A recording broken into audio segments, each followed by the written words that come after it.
pickle peppers, the Peter Piper pick.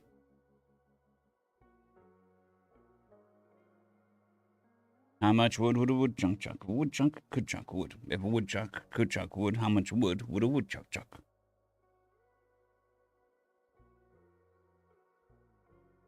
Greetings, ladies and gentlemen. Welcome to the stream. Give me a moment while I clickety-clack, clickety-clack. Set up some settings. Click some clicks. Tack some tacks. Hope you're all having a good one. Or as good as can be.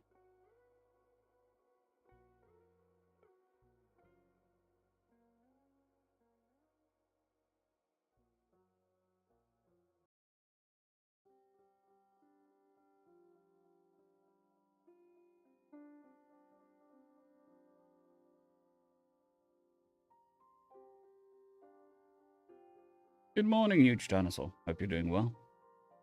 Postmatic, same for you.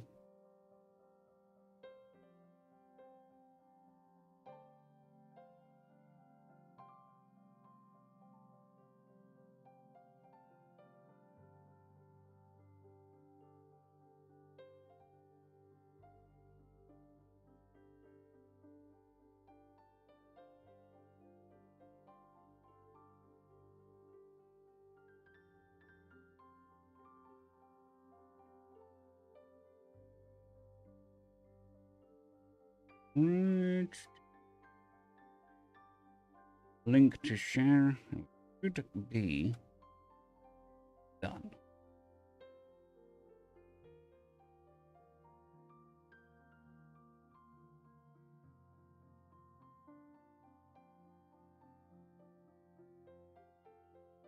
Right.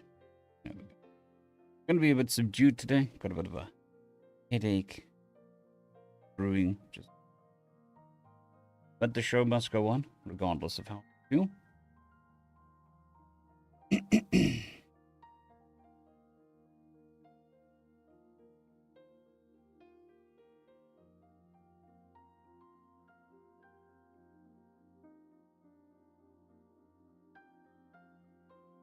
Good morning, Kandaria. I'm doing as well as can be. Hope you're doing well.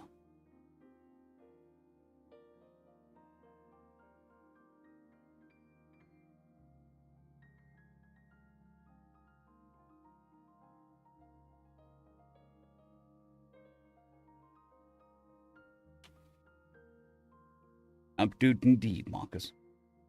Update indeed.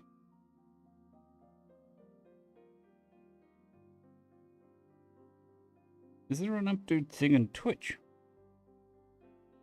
Sure there is.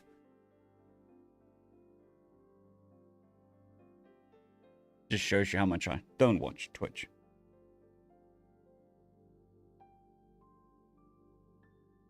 Fair enough. Fair enough.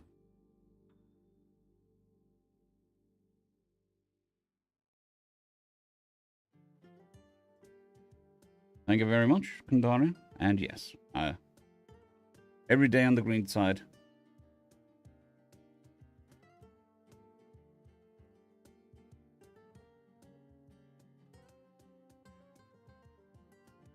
Ooh, yawn.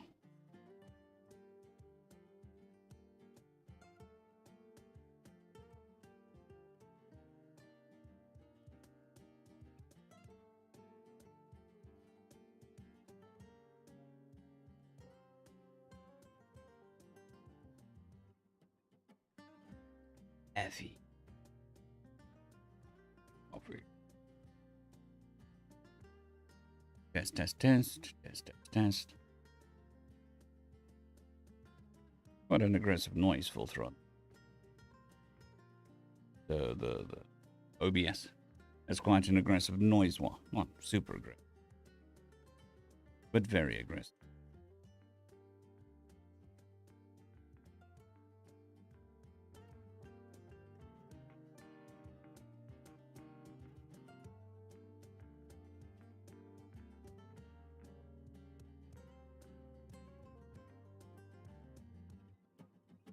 Good morning, Lord. Hope you're doing well.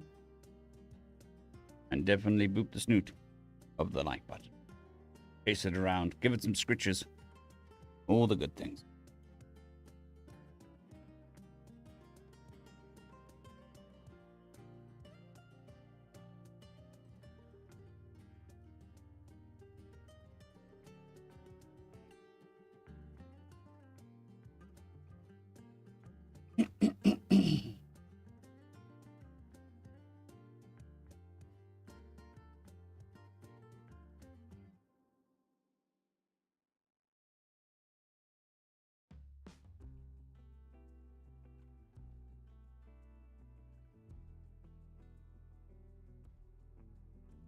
Well, as long as he has fun. That's the main thing. My mongrel is annoying my wife today, I think.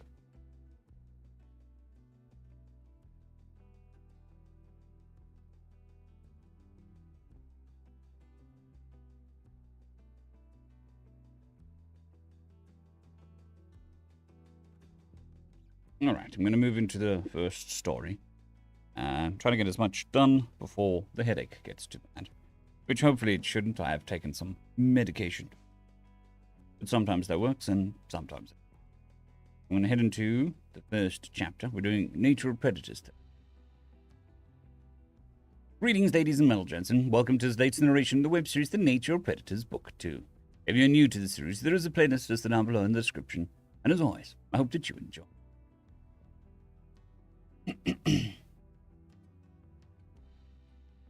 Memory transcription subject, Taylor Trench, human colonist. Date, standardized human time, March 16th, 2160. There were several stares from unmasked passerbys cast upon him, as concealed medics toted Gress to an isolated room. There were even a few cheers from miners who were happy, seeing the scaly alien knocked out. I had allowed the stretcher to ferry me to the bottom of the elevator before pushing my way off the platform. Dr. Abadeo was waiting alongside Major. Dr. Abadeo. Dr.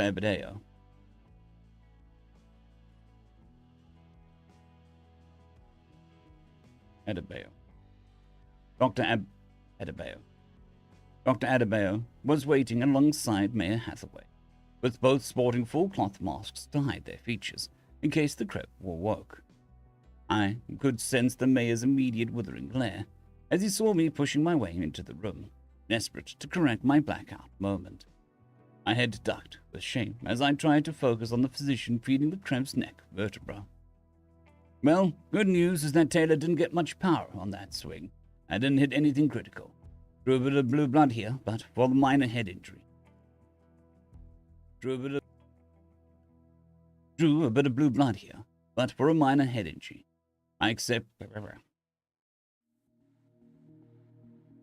Drew a bit of blue blood here, but for a minor head injury.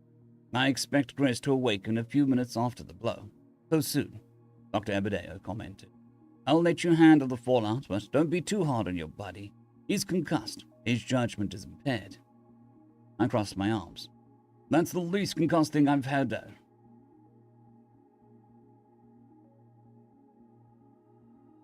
That's the least concussed thing I've done all day. I've wanted to do that for so long. He was kicking us off our own planet. I'm going to see myself out. I have other patients to tend to. Make sure security keeps prying eyes out. Mayor Hathaway tapped at his mark, waiting for the doctor to leave. God damn it, Taylor. After everything I've told you about what it's like to have an entire alien race come down in your head, you go do something like this. This is your fault, not controlling yourself when there's things much bigger than you at stake. I trusted you not to feck us. Good morning, Shadow. Hope you're doing well. I'm sorry, sir. Gress wasn't listening, and he was being totally unreasonable, and I lost it. But maybe I can talk him into letting it go. You're done talking to anyone. We both agreed your militia couldn't fight off a potential. We both agreed our militia couldn't fight off a paintball team, but now these aliens will come looking for revenge.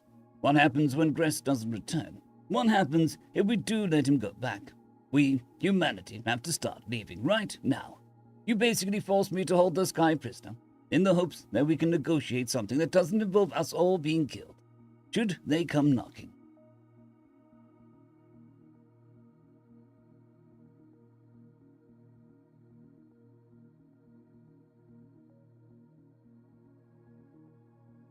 I don't think we should hold him hostage, sir. That'll just worsen the situation. I don't want advice from you. Get out! Get the fuck out! Charisse raised a finger. Hold on. I think Taylor should stay. Gress knows who swung at him, and if there's any chance that we can fix this, it'll be by his aggressors apologizing. Us showing we'll hold him accountable. The Craft does know that Taylor has a head of injury. The Craft does know that Taylor has a head injury, so maybe it'll be understandable that he wasn't thinking straight. Good morning, Anthony. Hope you're doing well. You want me to hand Taylor over as a sacrificial lamb? I can't do that because then Gress takes off his mask and sees what we are. We can hold Taylor to our own justice, looking him up and proving it. We can hold...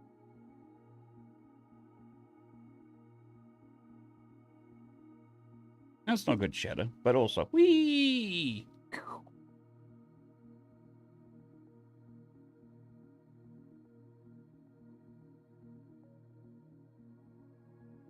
We are.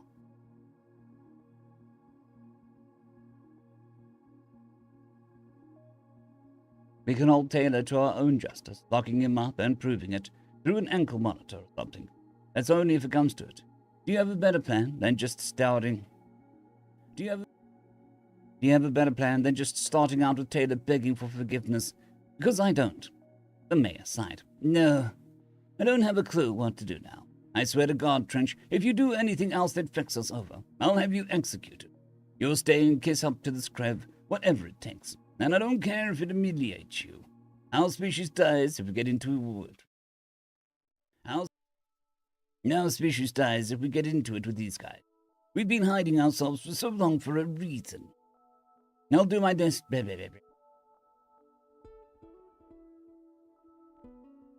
I'll do my best to fix this if it'll appease Gress. I know you can't hand me over, but I understand if maybe you can cut off my fingers or execute me. I deserve some form of punishment, no matter how brutal, for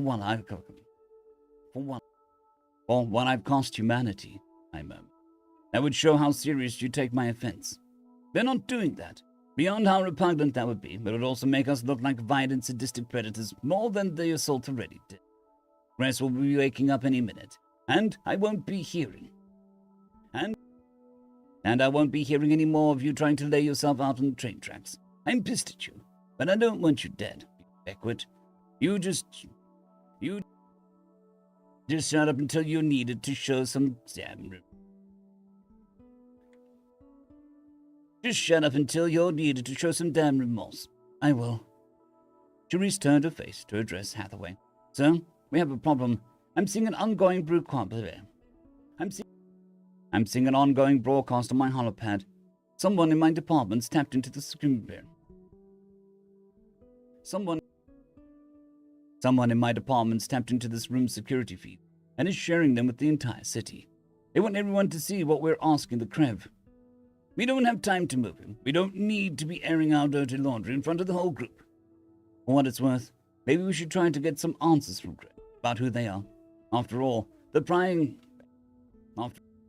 the Krev have done into us, it would be fitting.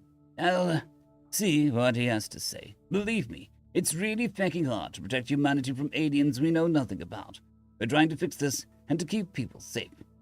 We've kept them safe and failed to keep them happy. Earning nasty looks. I could sense them through the masks. I know I'm not happy. I know I'm not happy. Life at 1%. Cherise clenched her fist. Taylor, shut the feck up. I performed a sarcastic salute and stewed in my own self-hatred. The silence between our posse was painful, as I could feel my friend's fury at my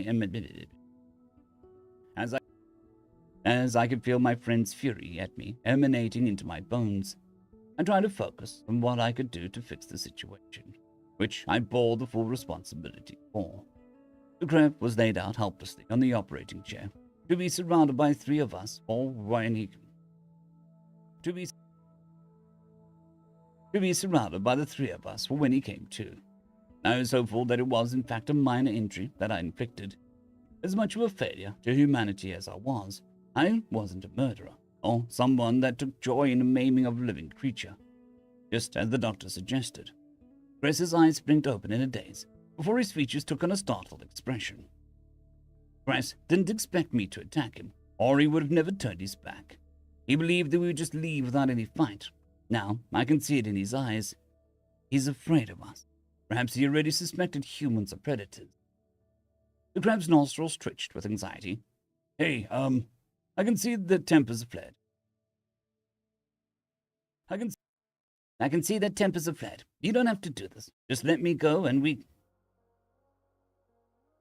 The crab's nostrils twitched with anxiety.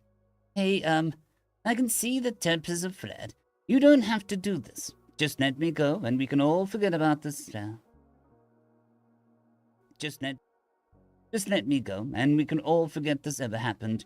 You don't want to do this. You can empathize.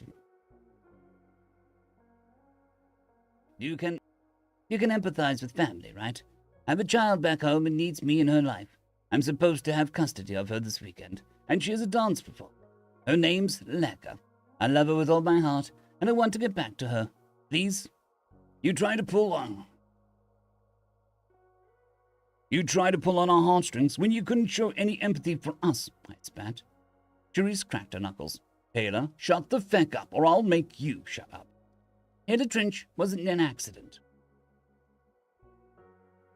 Taylor Trench was in an accident, and his head injury seems to have made him prone to outbursts. Please forgive his aggression, Hathaway said. We don't want any bad blood between our people, and it wasn't the will of this polity for you to be uncivilly assaulted. Grace's eyes narrowed. Head injury or not, let him speak. It's what he really thinks, isn't it? Let him say what's on his mind.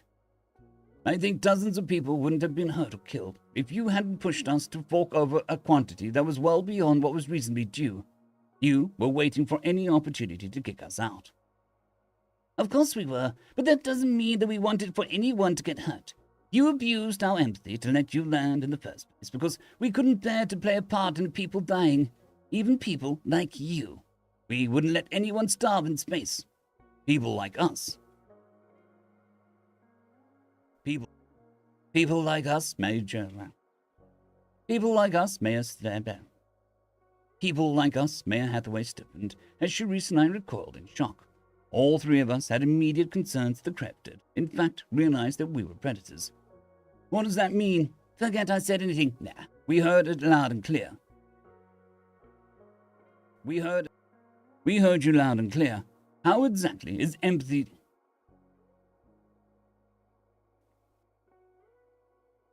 How exactly is it empathy to rake us over the coals with the fees you charge? Chris's narrow tongue poked out of his mouth and thought, those fees were intended to get you to leave of your own free will, because we didn't want to fight with you. We didn't mean for anyone to get hurt. This has been an ongoing arrangement for years, but it was always meant to be temporary. I'd say your group of colonists have sufficient resources to move on. It's our planet, and we weren't going to let you have it for nothing. We know you were looking for any excuse to kick us out. That doesn't surprise us. We know that you were looking for any excuse to kick us out. That doesn't surprise us, Hathaway sighed. The question is, what do you mean by people like us? Cherise nodded. That rhetoric is quite charged from aliens who are happy to profit off of us and take advantage of our desperation. Your desperation? That's fucking ridiculous, Cress told. You always want to take more from others. It's never enough with you. We just want you to leave us alone. What is it? What is it you think you know about us? Tell us what the feck you mean. Righteous anger was shining in Krebs' eyes, as if he believed his species had a legitimate grievance with us. That was an emotion I'd seen in the miner's eyes. There was some trepidation swelling my heart at the thought that our efforts were in vain, and these aliens figured out that we were predators from day one. I suppose our crappy treatment as glorified indentured serpents was an upgrade from being wiped out. Still, it boiled my blood to think that we'd hidden away underground when our secret was out. This would be the least fearful. This would be the least fearful I'd ever seen an alien. This would be the least fearful I'd ever seen an alien at the truth. What does he mean by never being enough with us? All we ever asked for from the Krev was a home. Unless he knows the full extent of the conquest and exploitation of Earth's past, that's a baseless accusation.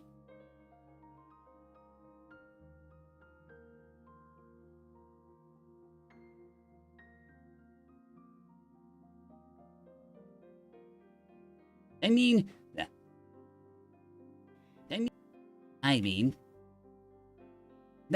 that you people are fucking crazy, Grace screamed, hurting my eardrums. We saw where your subspace trail came from. Don't you have enough space in Federation? You have to come and take what's ours. All we want was to stay away from you.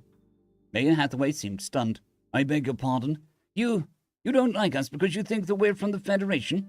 Obviously, we sent an expedition to your delusional corner of space, and we like our group just fine without your unscientific brain rot.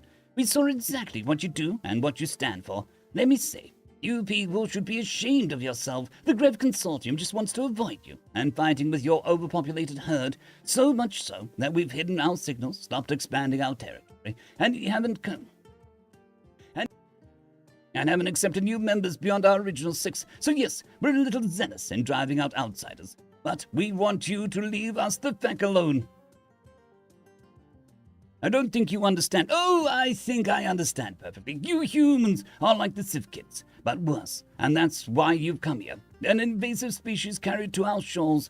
We had no choice but to meet with you or with a warship to contest your claim when you showed up one system away from our homeworld. There was no hiding, and frankly, I don't give an Oda's ass about the consortium says. I am done hiding reality to appease you people. With your shifty culture, we have her.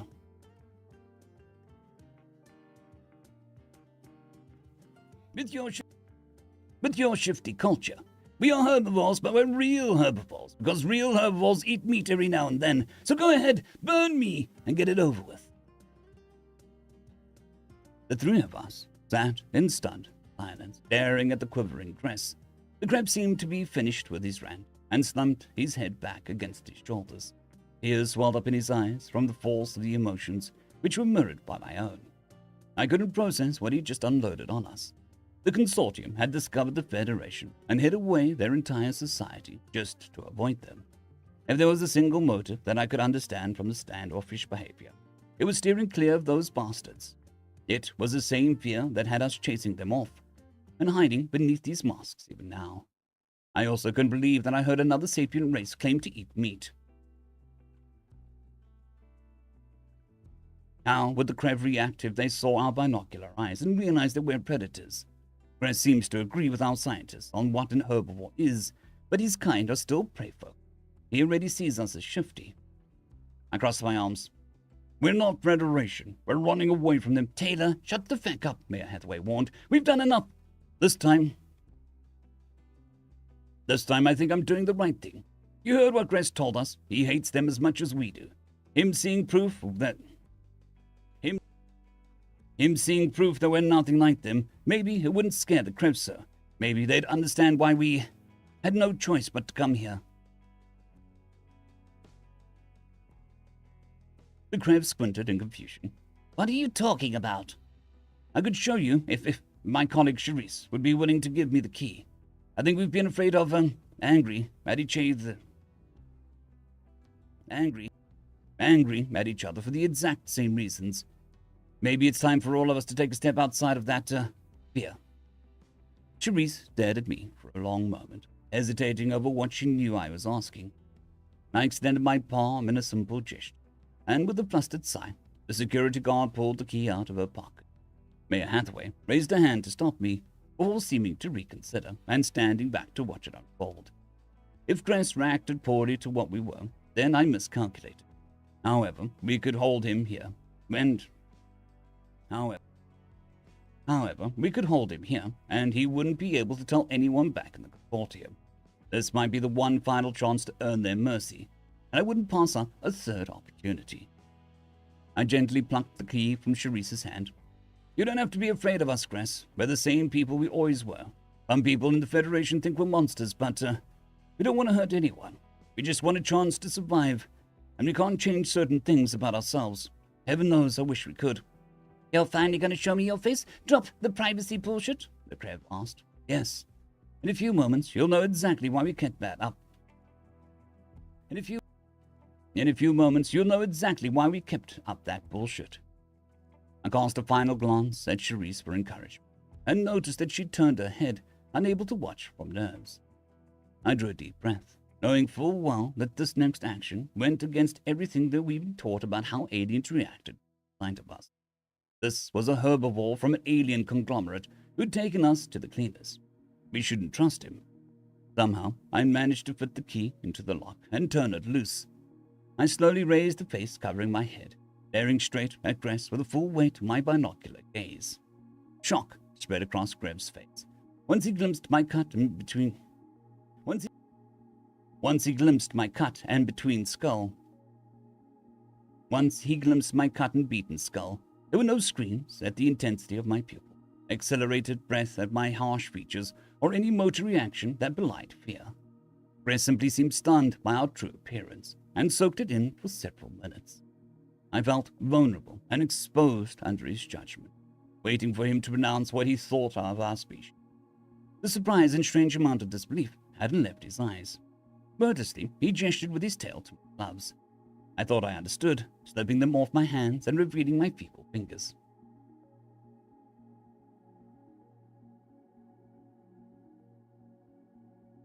You're... Grev struggled to speak, and I waited for him to call us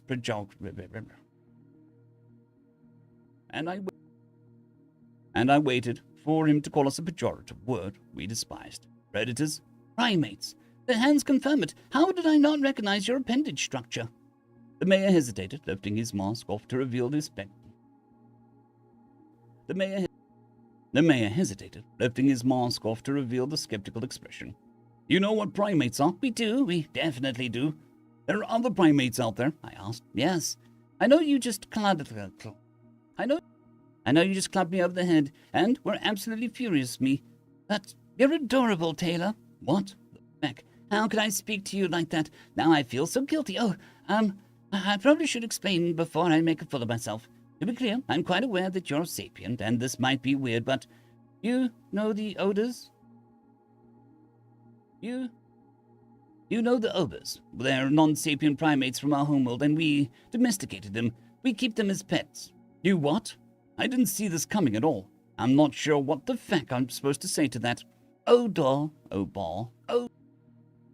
Obars are such sensitive, loyal creatures. I have one of the cute little feathers on my ship. I take Princess Jervy everywhere. I take Princess Jervy everywhere. I was worried who was going to look after him while I was stuck down here. Maybe you want to meet an obor, unless that's a really weird thing to say, in which case I'll shut up. Mayor Hathaway pondered it for a moment. Okay. We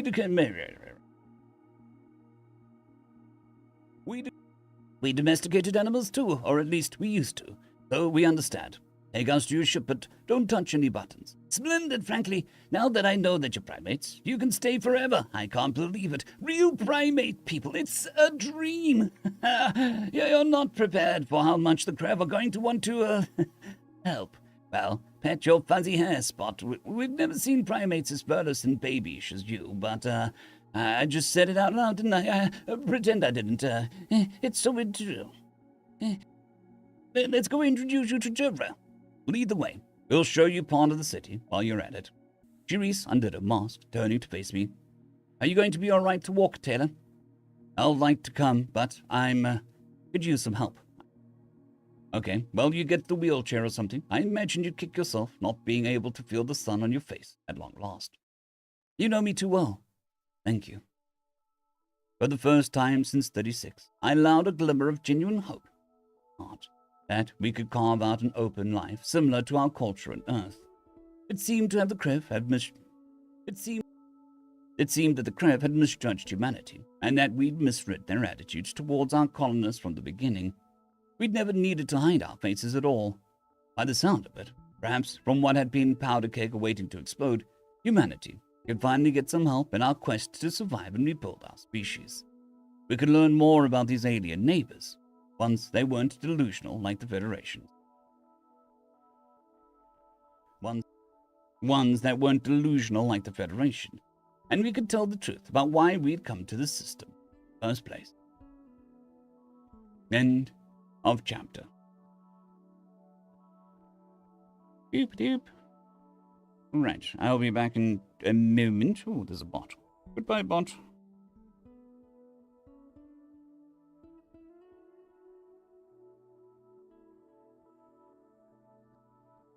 Good morning, Mackenzie. I'm just going to pop out quickly. I shall be back in a couple minutes. I give you music and chair.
right back.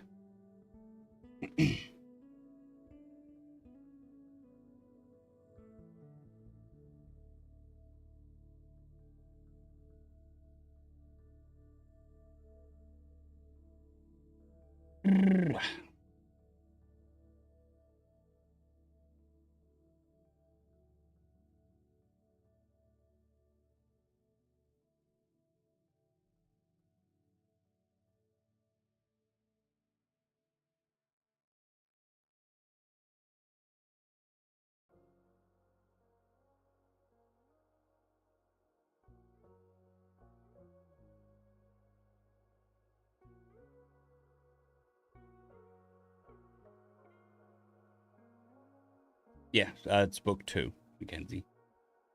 So book 1 was 180 chapters, I think. Book 2's 100 chapters. But it is complete, so we're going to do it in a single run. Not in a single day, but in a single run. Hopefully without any interruptions.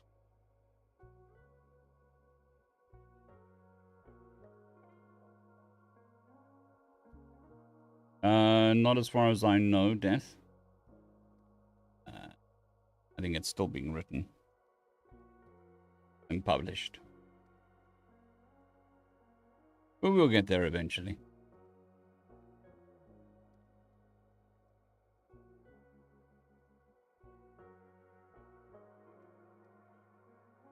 Greetings, ladies and gents, and welcome to this latest narration of the web series The Nature of Predators, Book 2. If you're new to the series, there is a playlist listed down below in the description. And as always, I hope that you enjoy. Chapter 12. Memory transcription subject, Taylor Trench, human colonist. Date, standardized human time, March 16th, 2160. It turned out, for the best, that a security guard broadcasted our conversation with Crest to the colony. Dozens of citizens overheard his outbursts leveled at the Federation. There were still a few shocked expressions, even people cowering or instinctively turning their faces away, as we led the Krev rent collector out into the common area. His eyes scanned the city, marveling at the sights and sounds. I felt strange being pushed by Charisse in a wheelchair, and even stranger to see an alien so unfazed surrounded by primates. The green scales on his tail reflected the artificial lighting as he cautiously approached a roaming child. "Hi," Gress whispered. "Hi," Gress whispered, kneading with soft eyes. "Look at you, running around, little girl." The kid stopped with a puzzled expression. "Mom says I shall. No. Mom says Mom says you would kill us if you saw our faces. Are you going to kill us?" "No. Parents are wrong sometimes. I really like your faces, for what it's worth." "You do? Thanks. I didn't realize that you were that big and scaly. But I like yours, too. Can I touch your scales?" "Maybe another time. Why don't you go tell your mother and anyone else who would listen that the Krev have no issue with your species? It'd be super helpful." "Okay. Bye, Mr. Hadian." The Krev chuckled to himself as the young girl ran off. Mayor Hathaway studied him for several moments, as did I. For someone who'd only ever been rude in our interaction, Grass definitely could flip the fatherly aura around children. I found myself feeling a lot more partial to him getting home to his daughter, Lekka. It never occurred to me that an alien species would see us for who we were, and want us to stay. And want us to stay. My rash actions had somehow saved our home, assuming the rent collector was being straightforward with his promise to let us stick around. Their past deeds were a clever scheme, in hindsight, to force us out without violence through the constant demands. If they hate the Federation like we do, I'm surprised they let us stick around at all. Wouldn't they be worried, driving us out, that we'd report on Consortium's existence to those praise-nots? I suppose if we missed a presumed check-in, or the Krev imagined a Federation party might come after us to check on us, it would worsen the situation.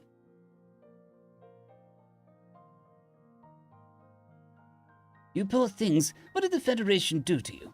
Gress turned towards me, as if he wanted to hear it from my lips for some reason. He continued to tail the mayor, who was leading us to the nearest memory vault. "I can't imagine how they treated you, but it sounds like it was, the unthinkable." I bowed my head in sorrow. "Gress, they wanted to kill us. As far as we know, they murdered a As far as we know, they murdered the 10 billion people on Earth, bombed them from space with zero remorse. We pleaded with them, bartered and begged until we were blue in the face. And it didn't matter. Not one of their near 300 members saw us as anything but monsters. When our ship left, they were marching an extermination fleet down on our homeworld. What you see in front of you, and the humble shops in that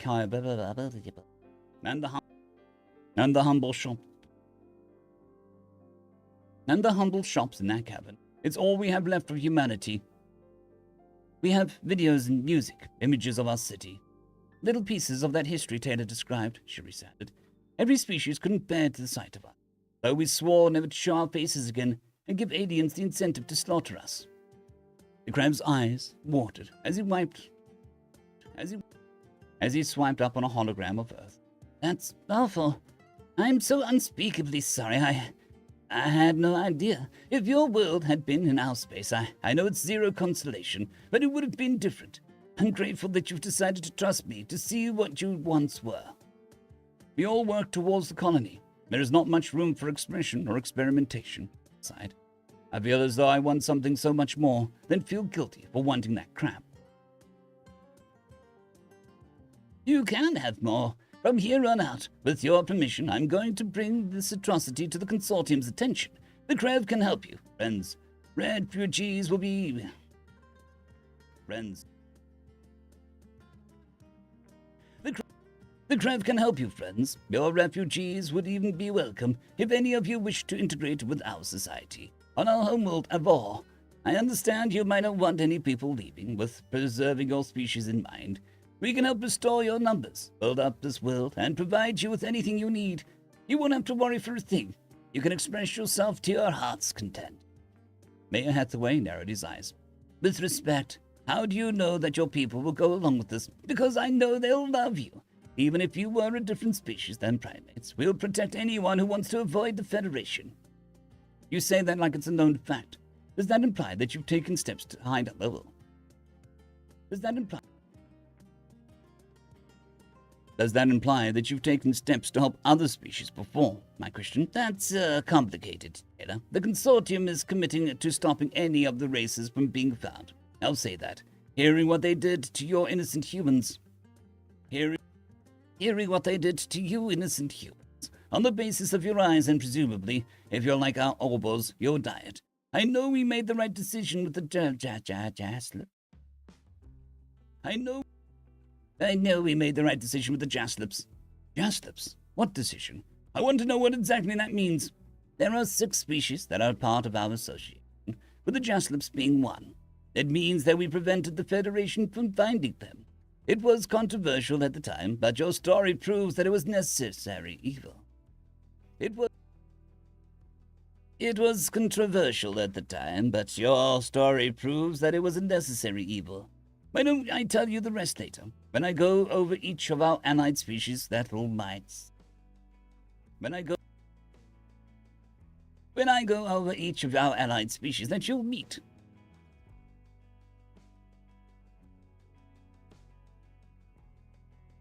Fine, the mayor claimed. Fine, the mayor chimed in, cutting off my protest. I'd like to hear this story, Gress, but you can take us to the Orbor first. The Krev rent collector's features showed visible relief, as though he'd bought himself time to avoid an unpleasant subject. Gladly, can't be too far, I imagine. Gladly, can't be too far, I assume. My mind was racing, weighing what Gress might mean by a controversial decision made to prevent the Federation from finding another species. Necessary evil wasn't phraseology that my ears liked. If after all these leaps and bounds we'd made with these aliens, it turned out they killed them to stop the herbivores from finding them, well, our little colony on Tellus was flecked over by their protection. I couldn't bear having to reckon with another genocidal alien group lording over us. Perhaps our experiences with the Federation had made us a bit too paranoid over Xeno intentions. This Krev seemed like a normal guy. Gress seemed genuinely distraught over what happened to Earth, though it's a stretch to assume that he'd let us die. They let us land here because they didn't want blood on their paws. He said that it would have been different if Earth was in their territory. What are you looking at? I cleared my throat as I noticed the Krev pacing around me like I was a zoo exhibit, to view from every angle. Chris tugged at my sleeve in response. Ah, I see. I probably should explain one thing, before we have another misunderstanding. Our body attire is something we legitimately wear. Our body attire is something we legitimately wear, even amongst ourselves. You can see that we have negligible fur and just bare skin. It's considered highly improper for us to not wear concealing attire in most situations because of our unique biology. Time.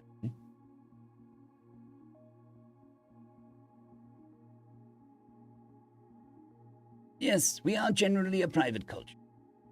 Yes.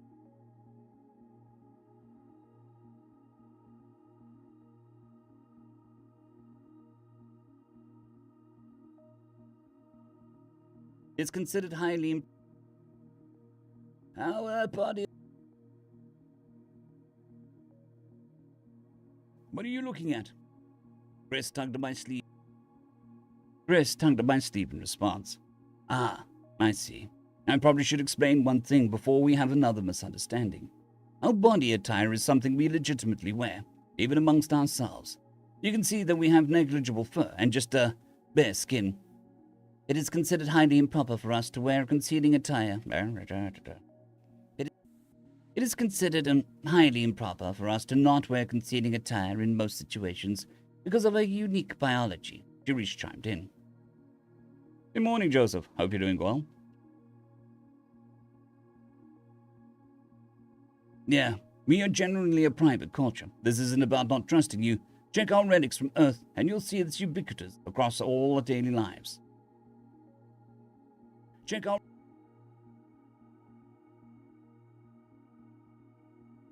our relics from Earth, and you'll see that it's ubiquitous across our daily lives.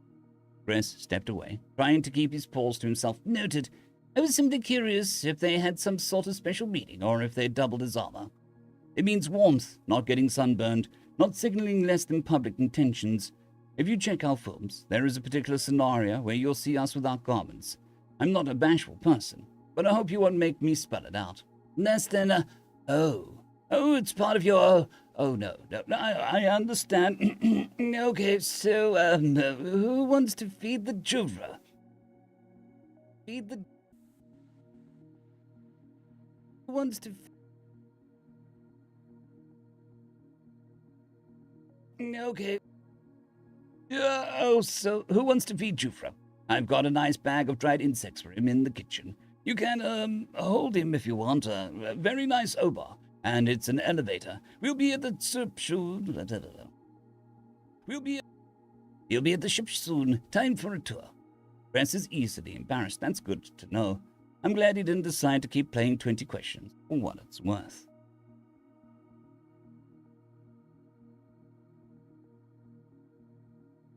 The four of us crowded into the elevator as Major Hathaway.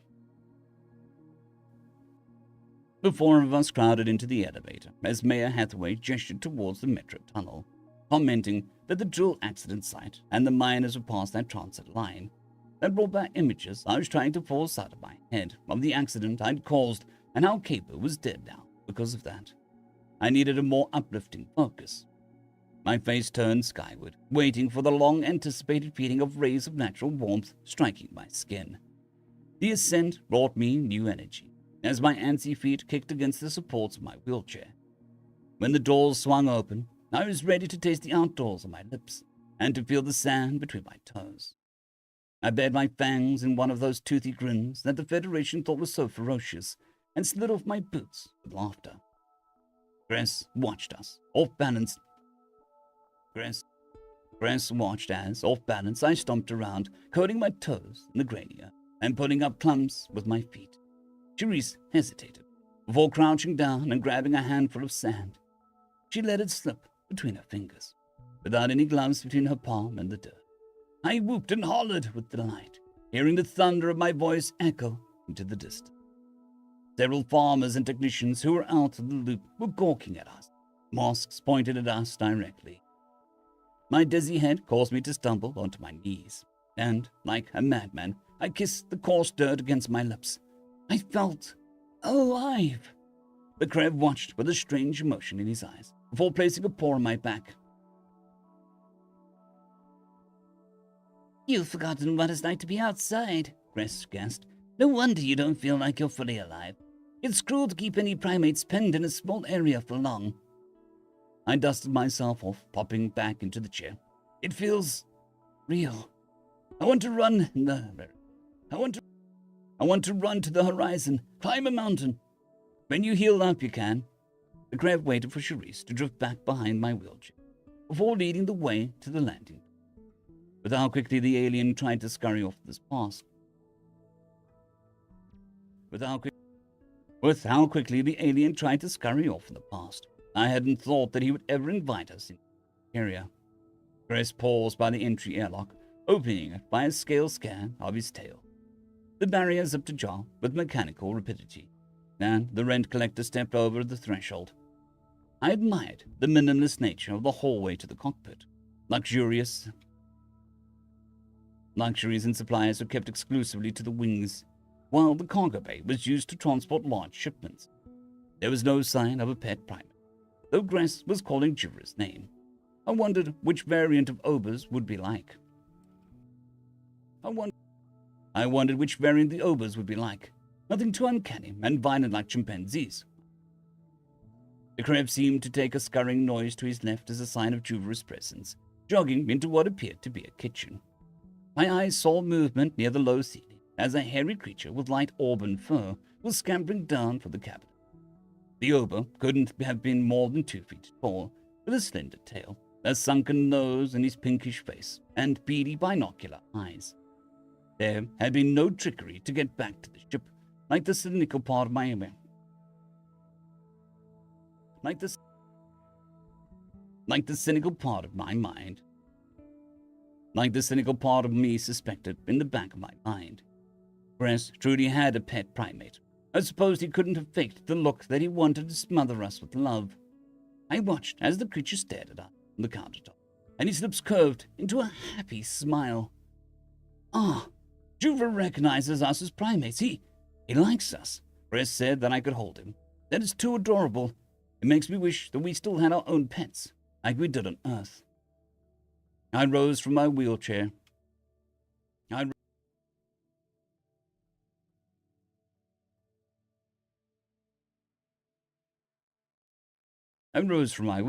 Opening my arms and returning my own happy grin.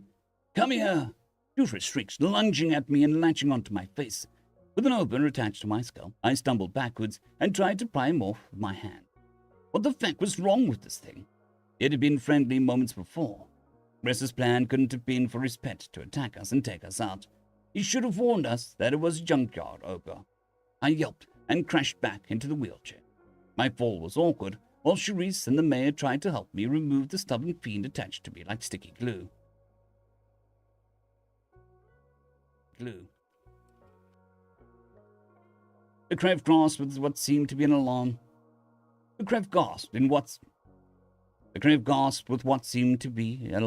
Throwing his own body forward. No humans! Don't hurt him! Gress pleaded. Juvra, no! Bad Ober! Oh, come! Bad Ober, come! The scaly mammal lunged forward, yanking at the Ober's tail. Juvra yelped and relinquished his stranglehold on my head. Gress swooped him away from me, seeming to soothe his pet as long as that terror was there. Seeming to soothe his pet as though that terror was the victim. I grimaced as Charisse helped me back into my wheelchair. Now that I didn't have a living creature stapled to my head, I found myself fuming at the crab. Forget goodwill towards the Ober for being a fellow primate. It was an animal that attacked me out of nowhere, unprovoked. My enthusiasm for this tour was soured, as I prepared to round on Gress with a tirade. What the literal fuck? I hissed. Grave eyed Juvra before placing the Ober back on his shoulders. What the fuck is wrong with you? You'd think a primate of all sapient species out there would know fear grimace. Would know a fear grimace when you see one. He was terrified of you, and you flashed your teeth to assert dominance. And you flashed your teeth to assert dominance in response, then made you look. Then made like you wanted to grab him. That's on you, Tacia. I have no words. What? He was smiling. That expression means happiness. I thought it was cute. Wait. You're telling me that humans bare your teeth to signal that you're happy? I've seen relaxed mouth curvature that signifies submission in practice. But that extension makes zero sense. I thought that you were afraid of the sand when you were being... When you were baring your fangs outside. Same for when you did it at me earlier. You're the most bizarre primates I've ever heard of. I'm sorry that I, misunderstood. I should have asked if I could approach him. It's all right, Tacia. I'm sorry that Juvra attacked you. He's usually quite friendly with people, even aliens, but primates...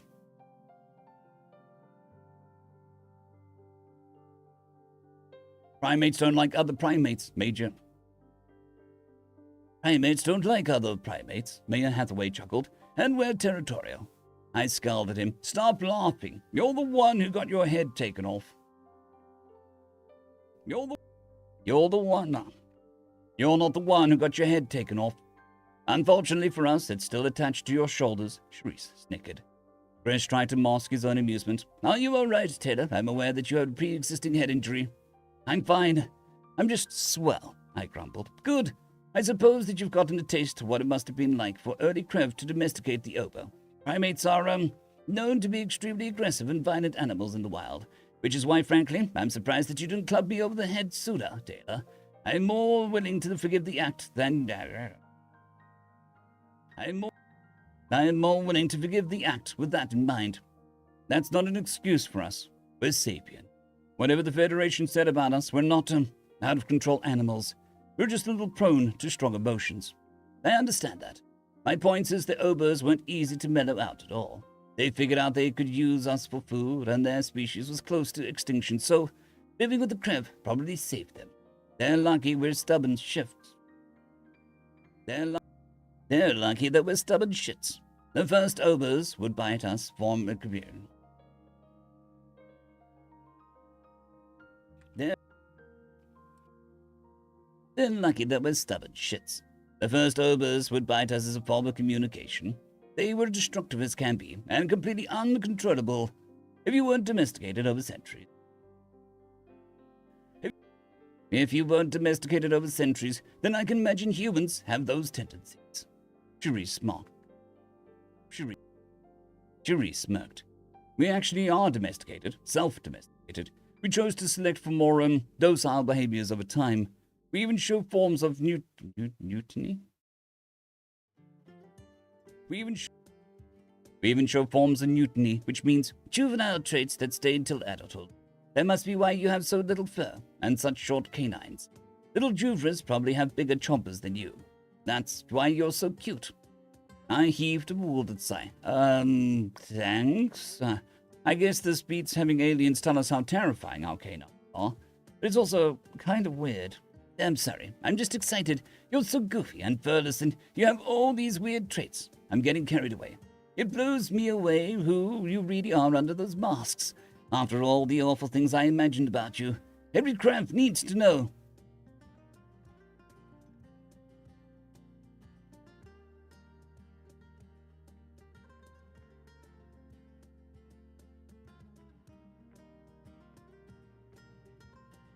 Then we need to know what you're talking.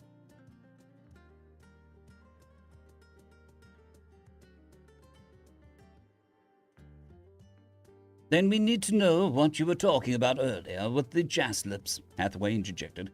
And we need to be briefed on every species in the Krev consortium. A deal is a deal. All I can hope is that you won't judge us too harshly for our choices. We've only ever done what we thought was best for every species. I crossed my arms. We've heard that before. From a group of species who did anything but was best. But what was best? Tacia, Sharice warned. No, I think that you need some time to process what you've learned about us, and Tacia needs time to rest and recover before we head to Evor. Gress interjected. I would like to have him accompany me home and speak to the consortium. Before this all blew up, he was a wonderful advocate for humanity. I gestured to my chest with incredulity. Me? But I attacked you. This isn't a ploy to whisk me off for punishment, is it? It's not. I want you to come with me and show that we're both willing to start over.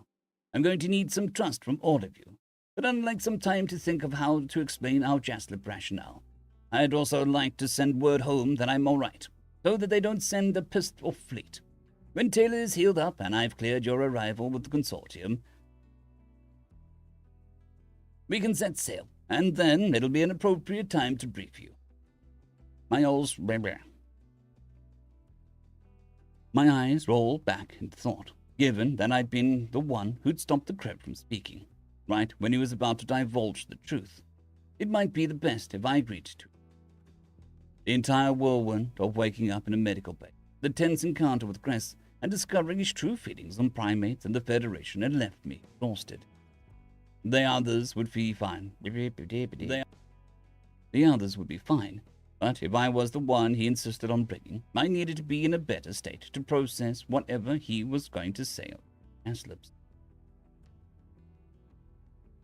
To process whatever he had to say on the Jaslips. The mayor seemed to see that I was in dire need of a rest, because he nodded in agreement with the Crib's terms.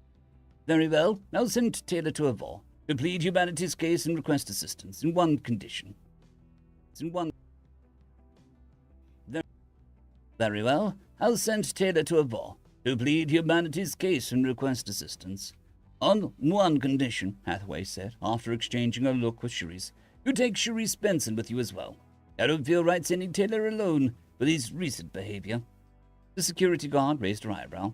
Plus, he needs someone to protect him. We know nothing about what Avor is like. And there'll be no more delays with the scoop.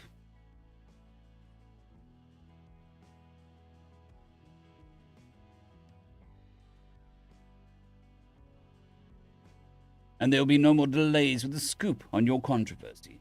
We're sending our diplomats in blind enough as it is. The Krev petted Juva absent-mindedly. Very well. I'll spend some time getting to know your people, if you'll have me. It's long overdue. Taylor can find me when he's back on his feet. Well, I guess I have no say in getting shipped off to an alien planet, I thought. Nice of you to ask. You owe us both, the mayor challenged. After all the problems you've caused, you've done. You're due for a little service to fix humanity's situation. Heard. I'll barter for our survival and clear up any misunderstandings. You've got my word. Good. Take him back, Benson. I have some things I'd like to discuss with Gress in private. Cherise nodded, before pivoting my wheelchair back to the exit. I risked a glance over my shoulder, noticing Juva seeming to giggle as I was carried away. I stuck my tongue out at the Oba, who scowled back at me with an ugly expression. Riding on Gress's ship with the nasty pet sounded unbearable. It was obvious that thing didn't like me. If the Oba ever tried to lay a paw on me again, I was going to teach it a lesson. No tiny monkey would get to antagonize me. No tiny monkey would get to antagonize me. Just like nobody would ever oppress this colony and our species anymore. Huffing to myself, I tried to contemplate what exactly I should say to Krev Consortium and what else we might find out about their ways. To my amazement, I found that I somewhat liked Krev. I hoped the full story about the Krev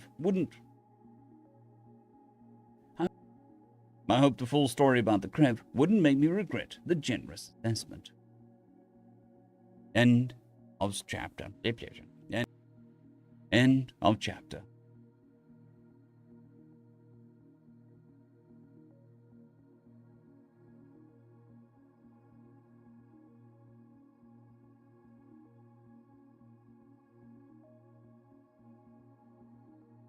Oops, almost didn't update it.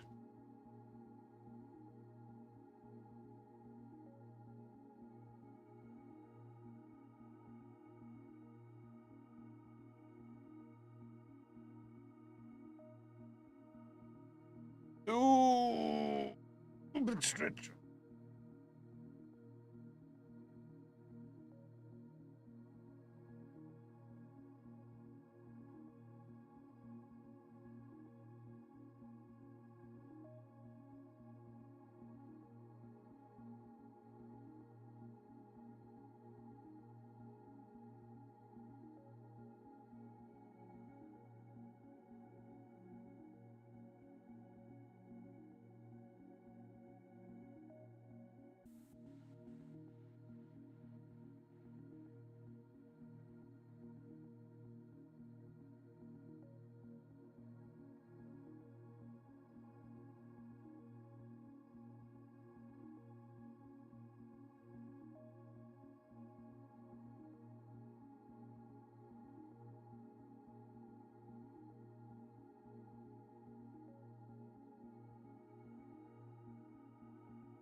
Alrighty, moving on to chapter 3.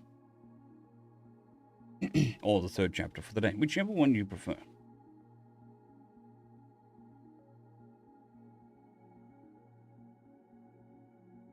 Greetings, ladies and gentlemen, and welcome to this latest narration of the web series The Nature of Predators, Book 2. If you're new to the series, there is a playlist listed down below in the description. And as always, I hope that you enjoy. Chapter 13. Memory transcription subject, Tacia, by some scientist. Date, standardized human time, March 17th, 2160.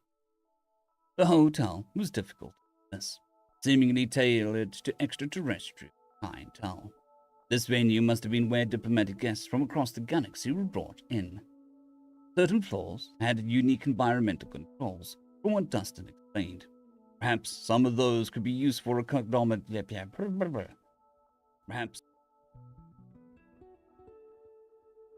Perhaps some of those could be useful for accommodating bison subspecies who had varying climate preferences. The floor we were brought to was part of the standard lodgings, suitable for most species, including humans. My beak parted with a bit of enthusiasm as the Terran waved at an indoor pool. I could see primate guests and Thafki being the primary occupants, with the massive natives somehow finding buoyancy. It was strange to see how violently they kicked in the water, while moving a single arm at a time in rotational fashion. Certainly not the most graceful. The yodel's vitriol left my feathers ruffled, though I was attempting to shake it off. How could I squander the first opportunity to absorb everything about Earth's culture? One resentful species shouldn't ruin the entirety of the trip. I would have loved to stop just for a brief moment and enjoy a swim here. I would have loved to have stopped just for a brief moment and enjoyed a swim with Heliska, but the Thafki seemed engrossed in a joint call with Nudia. From the sound of it, my first inclination would be to assume that they were checking in with Ivana, who now would instantaneously.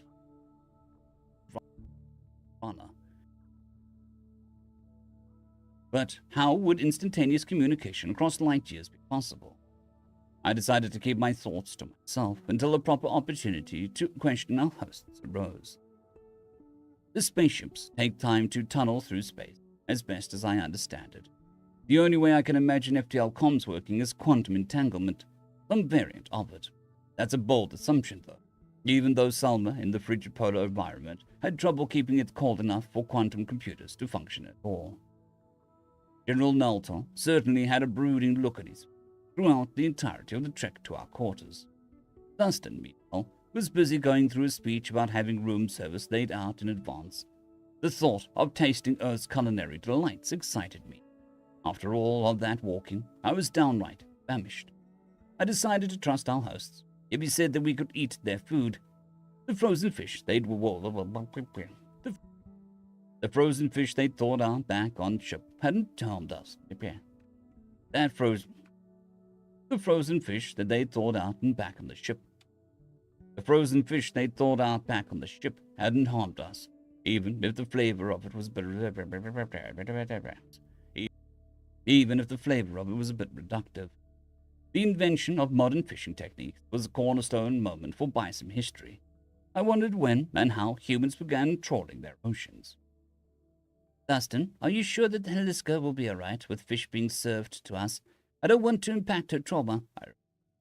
The human flashed his teeth. That's kind of you to consider. I'll keep an eye on her, but she should be fine. She didn't have a problem with my choice of food during our training. I think the problem partially was the knowledge that your food was real, dead animal, not something lab-grown. Knowing that human meat is mainly vat-created was allowed us to, excuse it away. Naltor seemed to gag on his own tongue. Lab-grown? I swear, you and your team threw these words around earlier, but I let you fiends distract me with cure this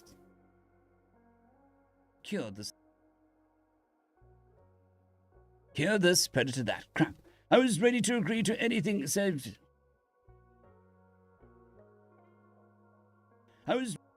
I was ready to agree to anything to save Evrana. That created. What the fuck do you mean by that? We take some stem cell samples from animal embryos and trigger them into grow to muscles and fat in the lab. Nothing dies, nothing has to be raised. You can create as much as you want from a small collection of viable cultures.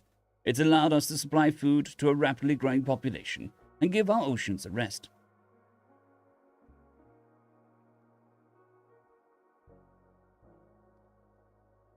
Don't tell me that this is your plan for Evrana. It sounds like these cells metastasize. You're feeding us fucking cancer.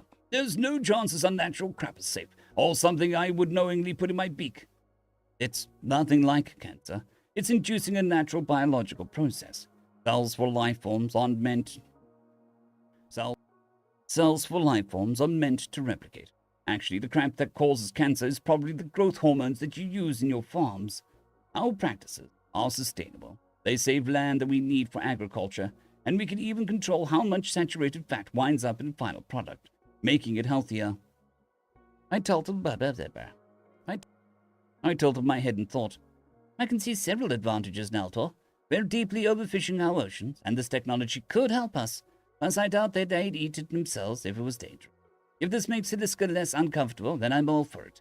We need to be mindful of our image, especially with certain statements making the rounds here.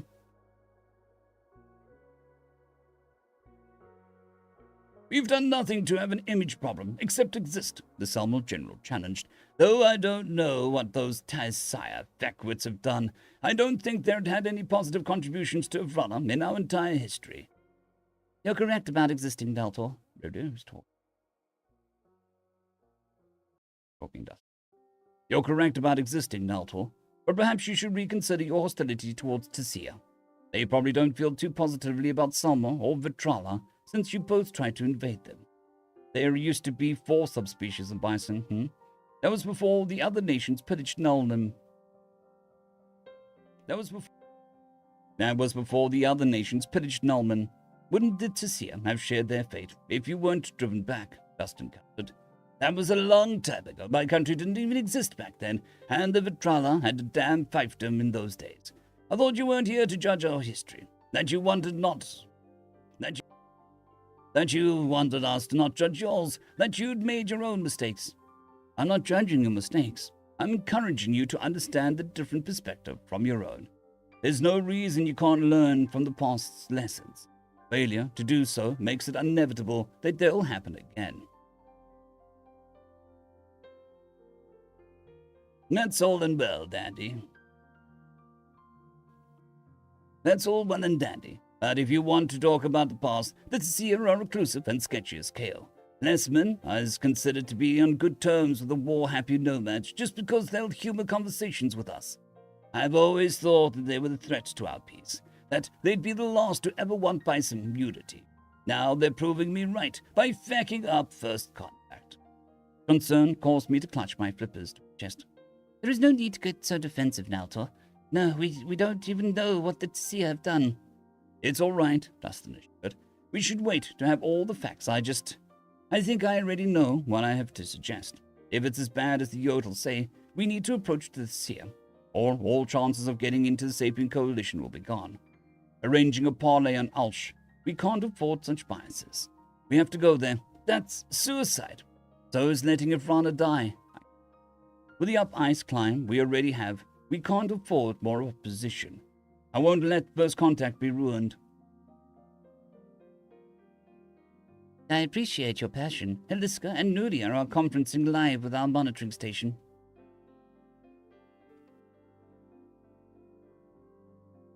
I appreciate your passion. Heliska and Nuria are conferencing live with our monitoring station back in Evrana's system.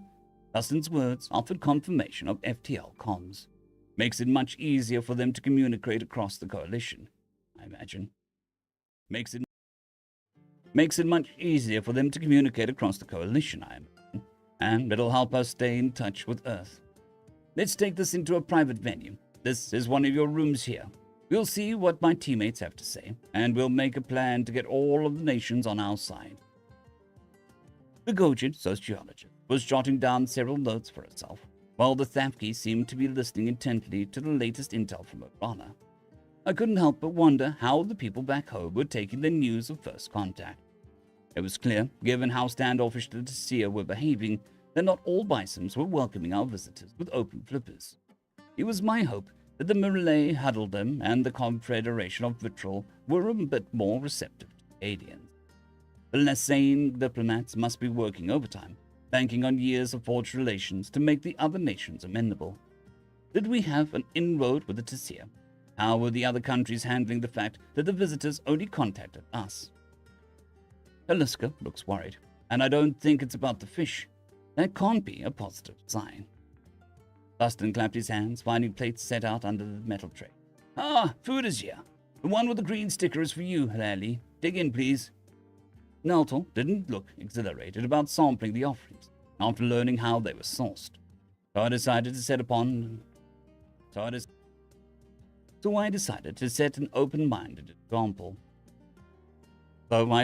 set an open-minded example.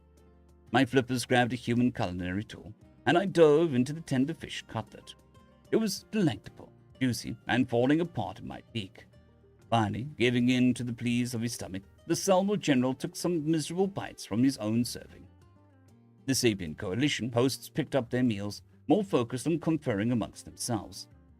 As we ate in relative silence, I absorbed the standard layout of a Terran lodging. The couch and television beckoned to me, granting access to an entire catalogue of media. They hadn't spared any expense. The suite was spacious enough to be an entire apartment back home. With my plate cleaned in record time, I found my willpower restored.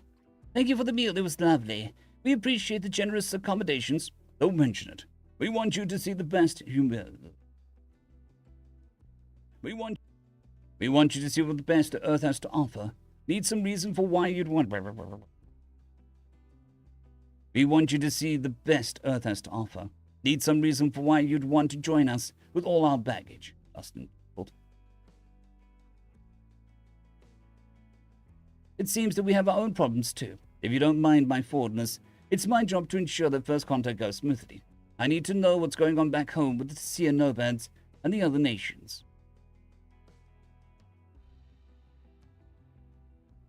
Let's start with the positives. The Malay Huddledom and the Confederation of Vitriol both are eager to speak with us, and have taken assurances of our goodwill well. I think that we should send a representative from our team to both, alongside an analyst from the outpost who speaks their language and some liaison diplomat. The same. From the outpost who speaks their language and some Lasane diplomats, emphasizing that we intend not to be favored any emphasizing that we intend not to favoritize any faction, or to play kingmaker is key.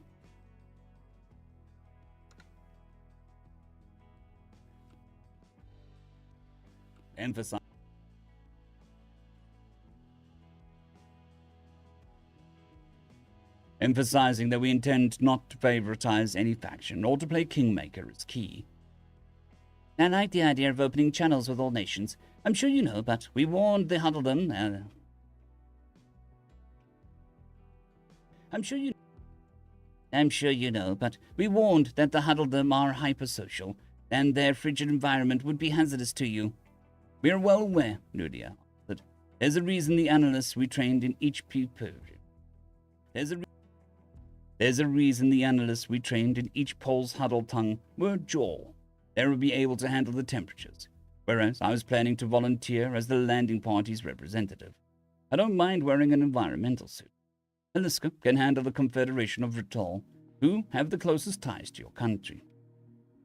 Who have the closest ties to your country. Hopefully Lasman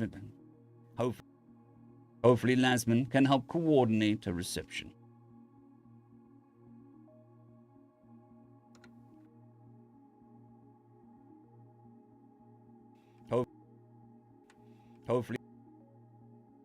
Hopefully Lasman can help coordinate our reception.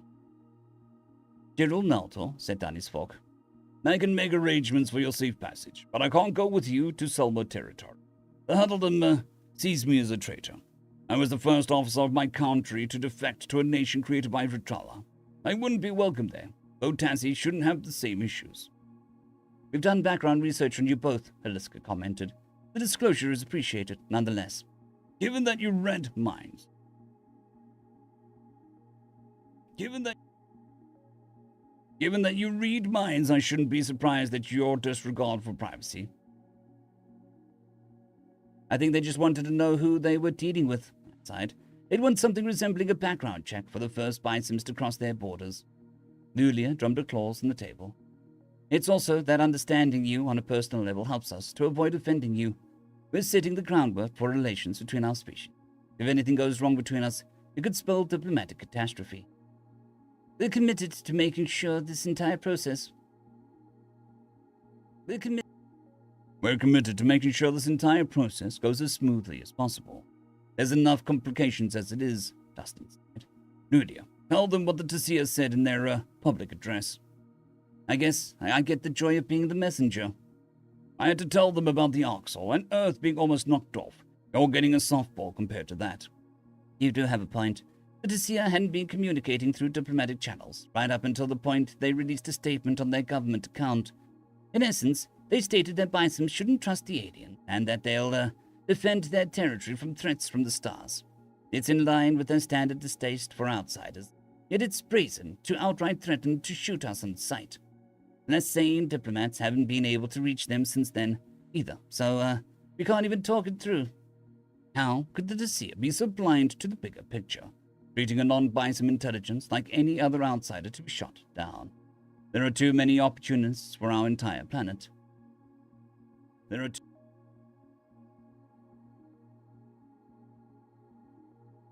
too many opportunities for our entire planet. Like Dustin said in his speech, their medicine and mechanical prowess can save lives. Naltor smashed his fork against the table, earning looks from all of us. Now do you see my point? How?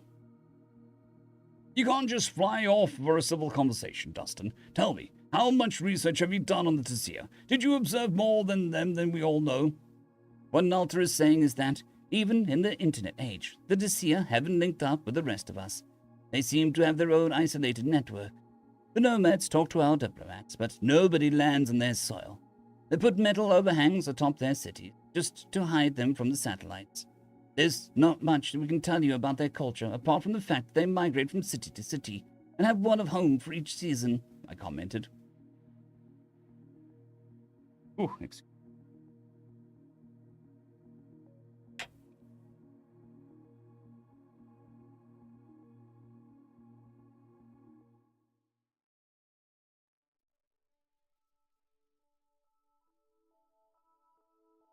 Oh, excuse me again. That monster be fighting back, I commented. Given how easily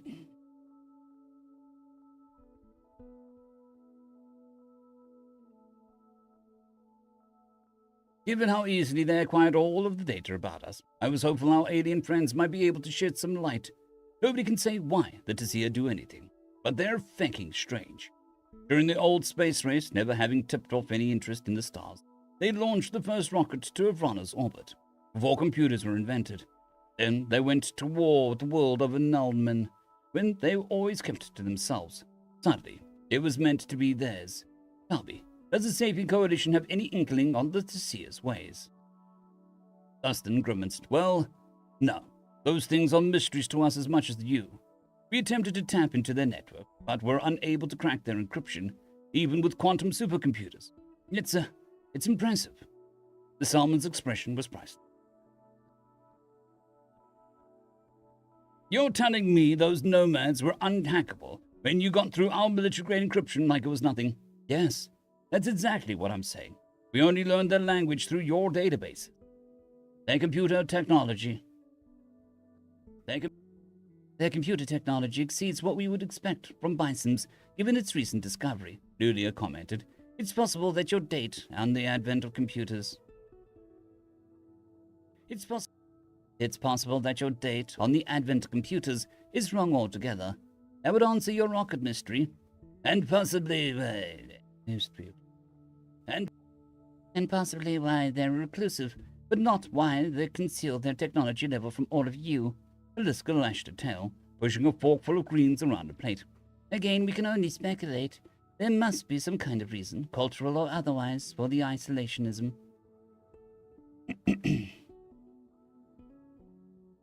And to find out, we need to talk to the Tacia. The way they're threatening us, fear-mongering about our arrival, I think they're scared, just like Naltor and his military were. My mind was reading from the aliens' hypothesis, which suggested that Tacia had made which suggested that Tacia had made sophisticated advances and kept those for themselves. I could buy some technology, hold a candle to alien marvels, whose capabilities should have blown ours out of the water. It was a testament to how we'd understated. It was a testament to how underestimated the nomads, beyond just the obvious case of surprise rocket launch. My immediate thought was whether they'd tapped into the Sapien Coalition's outpost network and learned about the Federation. That was the most logical reason to be frightened. If the war's horrors were released in an uncontrolled fashion, the effect on the Bison public could be devastating. I hoped that this was the case of isolationist paranoia, but if it wasn't, I agreed with the human that we needed to get a handle on it. I can picture the mass panic, learning about entire worlds being destroyed, carnivore hatred, and people being eaten. If I'm right, that's the worst way that Tacia could have found out the galaxy's history. I wasn't scared. I was alarmed about your arrival, Naltor grumbled. Dustin's eyes rotated up towards his brain. Whatever you say. You know, I was tempted to wave at the snipers, but I don't think that they'd have liked that. You knew about the snipers? We have heat vision cameras, just saying. And your plan is to touch down on Ulsh, where you can't see the sniper, where nobody is granted entrance after they openly pledged to blow your brains out. Yes and no. I was thinking more washing up on their shores under a liaison. I was thinking more of washing up on their shores under a Lasane flag. You're the only ones they talk to, and that means that they might hold fire on a diplomatic vessel. I would have liked to have a longer holiday here on Earth, but I believe that we need to turn back for Evrana tomorrow. Every day this drags on, the Yodel's case gets stronger. Won't it make you look bad, not honoring their request for you to stay away? I murmured. You told us that you would have left, if that was our wish. I also believe they are serious about their threat to kill you. I will leave, should they ask politely in person. Perhaps we're wrong not to respect their keep-out message, but they simply must recant the public statement, for the sake of our mission. Evrana is in dire straits. I'll sleep fine at night, and to save an empire... I'll sleep fine at night, and to save an entire planet, I can stomach the risks. I've come to like you, Dustin, and though he won't admit it, Naltor does too. Neither of us want anything to happen to you. I would feel terrible if first contact ended in a tragedy, not to mention what it could mean between our two people. I want to fix this mess I want to fix this mess as much as you do, but perhaps it should be less sane diplomats taking the plunge. I agree with Dr. Tacia, Nudia said, her spines half-raised in alarm. There's no reason for you to put yourself in such a grave peril. The human slammed a fist into the table. The reason is that we need to communicate that we're not a threat. Sending the Lasanes alone could make us at fault for the next global war.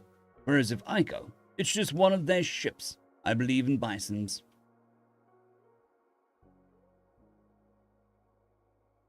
If I put myself at their mercy, they'll see that they have the power.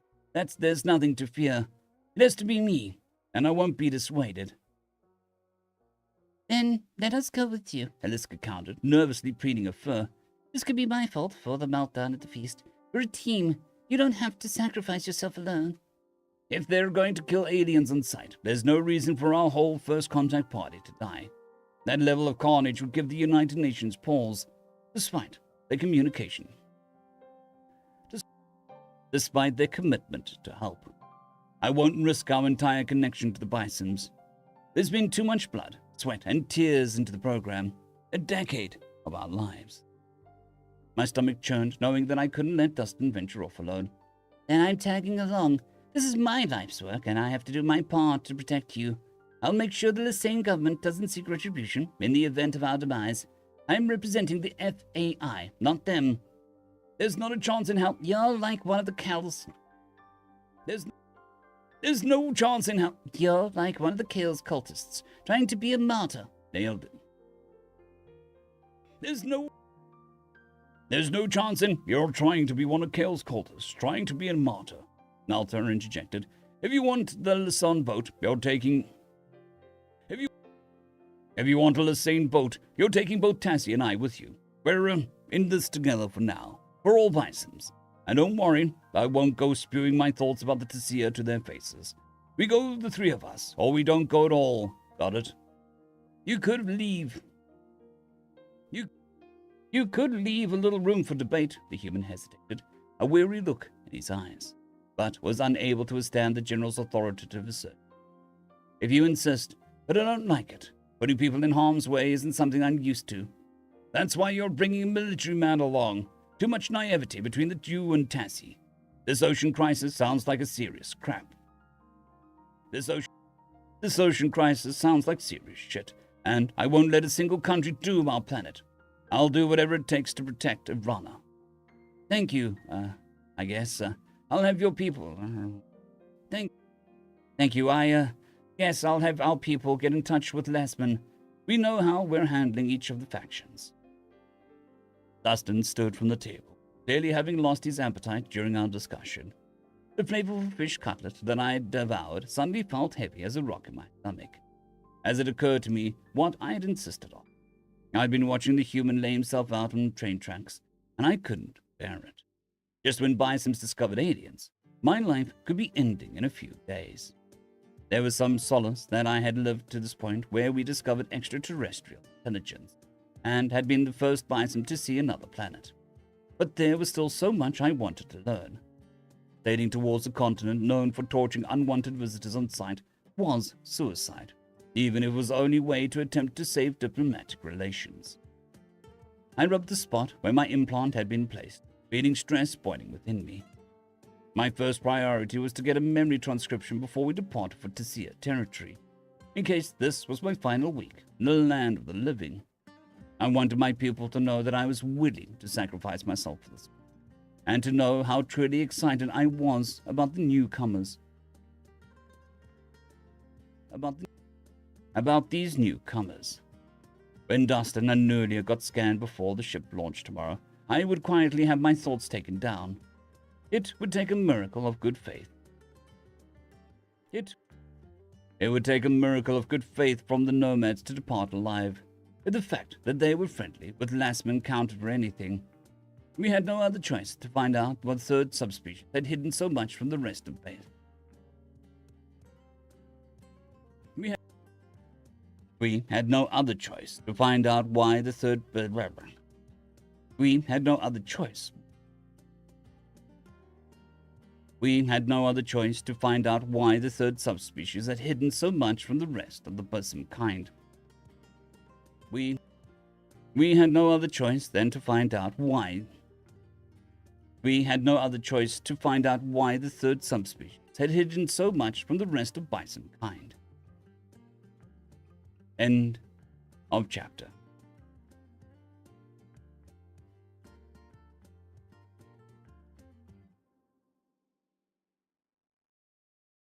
Alrighty, I'll be back momentarily.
back.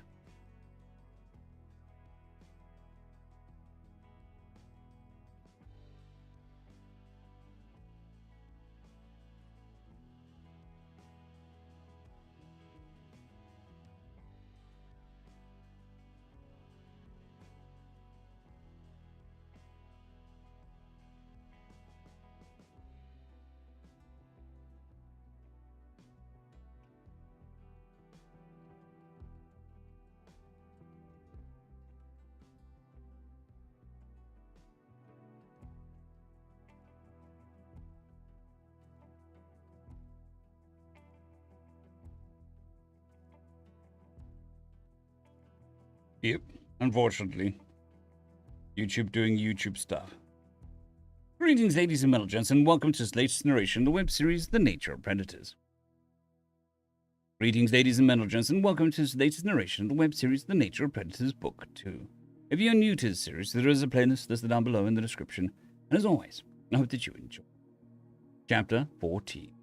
Memory Transcription Subject, Tacia Bison Scientist. Date, Standardized Human Time, March 20th, 2160. My day-to-day life was a whirlwind, as we booked it back to Ivrana to put a muzzle on the Tacia's beaks. I could only imagine the sane counselor's discontent being asked to furnish our diplomatic book with the most likely outcome of killing a prominent scientist, a high-ranking general, and the most notorious member of the First Contact team, who happened to be from the galaxy's predominant power.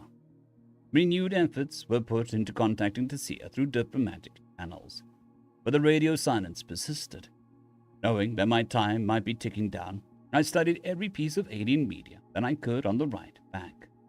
General Naltor was even willing to watch the venerable human war movie called Escape from the Cradle, which was one of the first films Terrans made in conjunction with an alien species. The First Contact team had set up movie night, displaying their traditions of eating puffy kernels of popcorn. Sadly, Bicems couldn't share in that.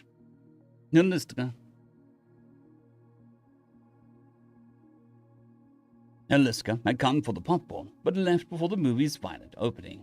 It was strange to think that I was watching an interpretation of what destroyed Nulia's world. That such a catastrophe had been turned into a story entertainment. There were many specifics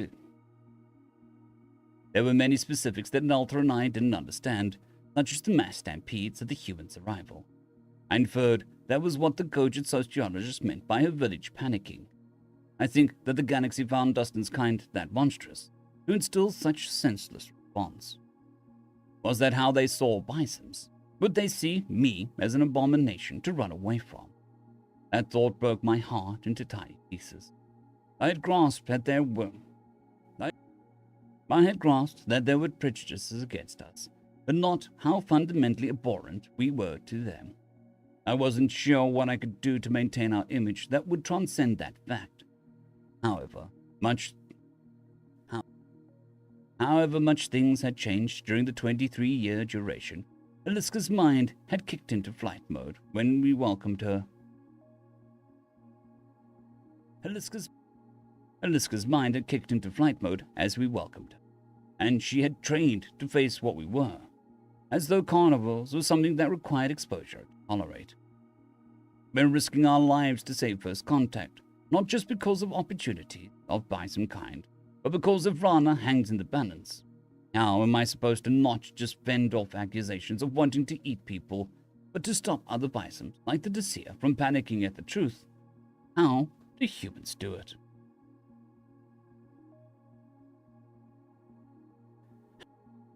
How did humans do it? The final day of our voyage, on descent back to Lisman, came without offering any assurances. I couldn't help but feel woefully underqualified for the tasks on my plate. None of my thought exercises about First Contact had prepared me for this. General Naltor had been focused on quietly making arrangements, ensuring that word was sent back to his family in the Huddledom, despite the fact that they disowned him after his exodus. I mulled over what I'd squawked at the Tacia, even as I listened in on the human broadcasts and peeked at animated media.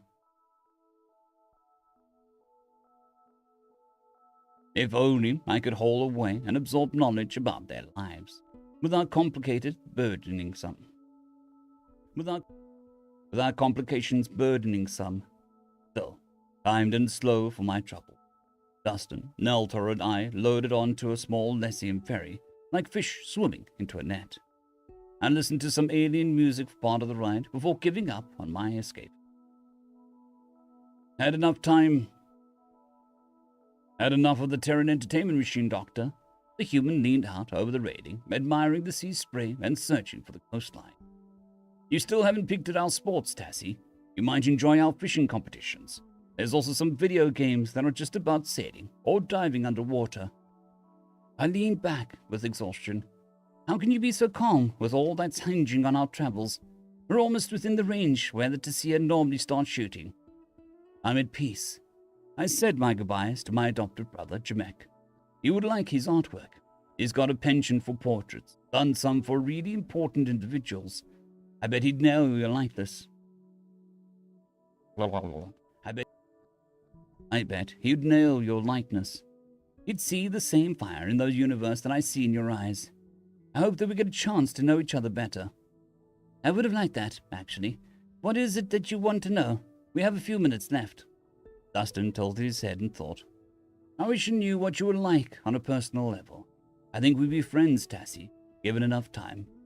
What would you be if you weren't an FAI scientist? Dead, I guess. Figuring out what's in the stars was all I was ever interested in. The hypotheticals always captured me. It's a place I retreat to in my mind, a fixture of my identity. My family never understood my obsession, or why it mattered so much. But space is a single thing that ever fascinated me. Maybe I could have been an astronaut, but then I would have been a passenger, not a scientific mover. Dead, she says. Bold, I think she... Dead, she says. Bold. I don't think anyone's answered that icebreaker quite like that. There's got to be something else. You seem to like movies and shows. Because they're your shows. They speak about how you viewed the world, your past, your emotions, your forms of expression, and your criteria for artwork. The slightest differences between things we take for granted, such as wealth of information to be gleaned. I've liked by some shows, sure, but they were always related to aliens. I used to go to the space expedition conventions.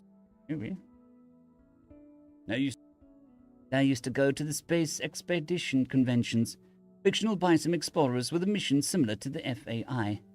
I guess I'm always the nerdiest person in the room, no matter what company I'm in. An amused rumble passed through his chest. I'd give you a run for your money. When I first moved to Skulker, I read the entire xenobiology textbook. All fun. How creatures evolve and specialize. It makes the world make sense. The things I could have told you about Earth animals from the time I was in elementary school. You would have been surprised anyone cared about such things. Meanwhile, I intimidated my teachers into passing me in my class.